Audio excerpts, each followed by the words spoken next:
په افغانستان د اسلامي امارت له بیا واکمنېدو وروسته هیواد کې تر بل هر وخت پانګوالو ته لازمي اسانتیاوې برابرې شوي او دې برخې ته د پانګوالو لیوالتیا هم ډیره شوې.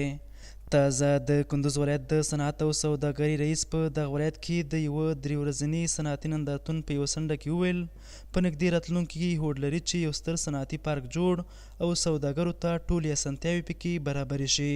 کندوز ولایت کې به هم په نږدې وختو کې د شاهد اوسېږو چې یو غټه او آزاده او پراخه د یو صنعتي پارک ایجاد سي. په دې سره به د ټولو صنعتکارانو مشکلات انشاءالله حل سي.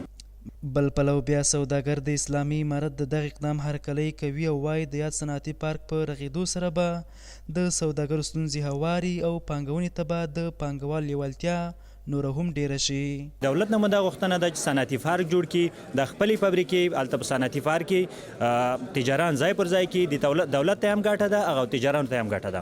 یک اقدام نیک و خوب برای مردم کندوز، به اقتصاد کندوز و به تمام ابعاد کندوز که کندوز میتونن که به یکی از پارک های صنعتی در افغانستان تبدیل بکنن. د کندوز صنعت او سوداګري ریاست چارواکي داسې مهال د یوه معیاري صنعتي پارک جوړولو خبره کوي چې اوس مهال په دغه ولایت کې لسګونه تولیدي کارخونې فعالیت لري او د هرې ورځې په تیریدو سره شمیر د ډیریدو په حال کې ده.